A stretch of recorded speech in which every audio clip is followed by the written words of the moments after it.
বিশ্বের ছোট্ট একটা গ্রহে, ছোট্ট একটা জায়গায় আমরা বাস করছি। আর সেই মানুষের অহংকার, উদ্ধত আচরণ দেখলে মনে হয় যে মানুষই সব, এর বাইরে কিছু নাই। আল্লাহ পাক এই মানুষদের সম্পর্কে কি বলেছেন শোনেন। আল্লাহ পাক সূরাতুল আ'রাফের 179 নম্বর আয়াতে বলেছেন, ওয়ালাকাদ যারা'না লিজাহান্নামা কাসীরাম মিনাল জিন্নি ওয়াল ইনস। আমি প্রচুর জিন আর মানুষকে দিয়ে জাহান্নামকে পূর্ণ করব। লাহুম কুলুবুন লা ইয়াফকাহুনা বিহা, যাদের হৃদয় ছিল উপলব্ধি করত না।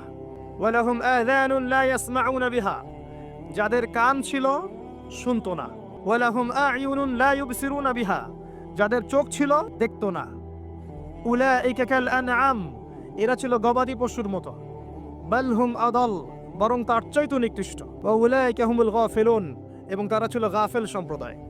আল্লাহ পাক এখানে বলেছেন অগণিত অসংখ্য মানুষকে দিয়ে আল্লাহ পাক জাহান্নাম পূর্ণ করবেন।